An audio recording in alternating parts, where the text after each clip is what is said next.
This is one of the best animes that I've watched in a while. This anime had me laughing my butt every single episode, enjoying every single little I knowing that I am definitely the target audience for this type of show.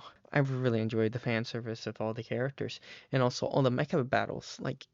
And I really enjoyed the marketing and the twist of the show, especially as it's shown in episode 1. And for those who aren't following the show, let me give you a little recap. Bang Braven. The anime first focuses on the character who we assume is the protagonist, called Lewis Smith. With him, there his partner Isami who are shown essentially on a battlefield with their mecha suits.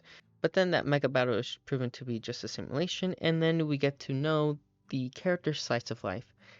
Isami is just a cold stone guy, Lewis Smith being more of an outgoing guy. Although while our crew is training, things hit the fan as alien invaders start essentially devastating our world. And where, I'll be honest, by this point of the show, I was really bored, as the first section was just completely drawn out, and it continues going down that path, even though our characters are being destroyed by these alien invaders, until the titular Braven shows up and chooses Isami as his pilot, in where the show flips from a real robot military-centric anime over into more of a super robot Mazinger Z style toyetic robot where they're spouting out special attacks. And this is where our presumed to be protagonist, Lewis Smith, sees Braven kind of like an angel in the sky, reflecting on how much he wanted to be a hero. This will become a more central plot throughout the other episodes. Episode 2 starts up in the aftermath of the alien invasion, with Braven talking to military leaders. Isami being waterboarded and interrogated about his connection with Braven. Braven, while talking to these military leaders, essentially just calls for Isami for some reason, and making suggestive comments of whenever Isami was piloting Braven.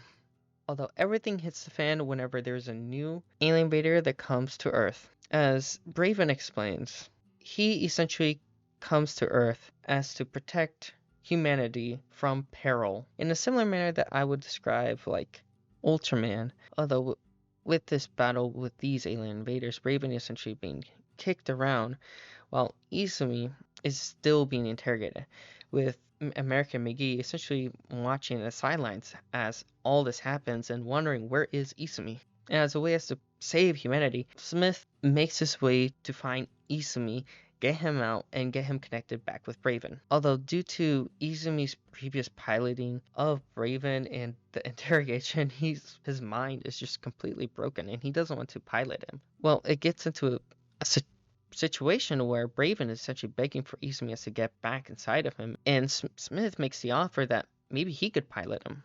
Although Braven rejects him, even though he enjoys Smith's heart, and Izami is forced to pilot Braven once again, defeating these alien invaders.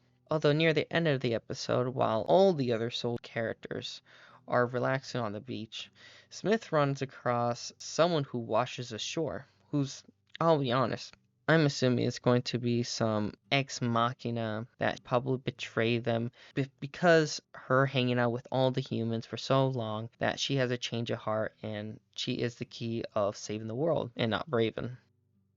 At the start of episode 3, we start off right at the end of episode 2 with American McGee finding the girl.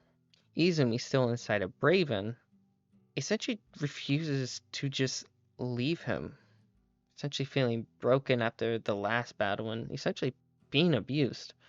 Although everything comes ahead whenever another invader comes to Earth and Braven fights and defeats the enemy.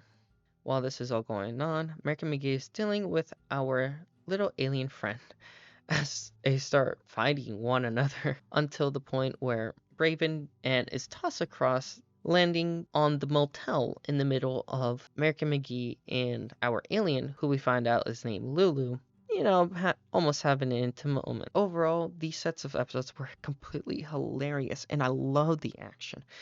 I love how this series essentially plays up the ridiculousness of Braven existing in this world. One of the main reasons that got me into the show it was leading up to its premiere, as essentially it was billed as a run-of-the-mill military mecha series, without all the silliness you may find with a Mazinger series.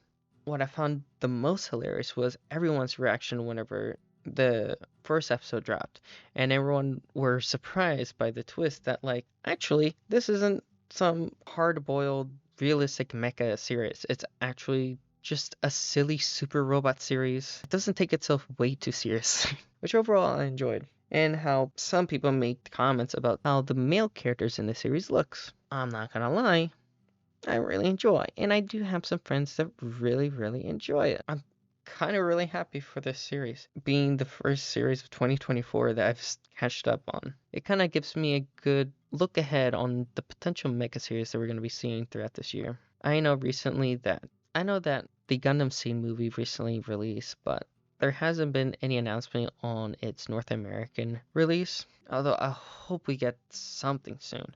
And I've also seen my friends' reactions to the 15th anniversary celebration of Gurren Lagann. And overall, I'm just excited for Mecha this year. And I kind of look forward how the series develops and with all the other big baddies of the series. And what's going to happen with the alien that we discover is Lulu.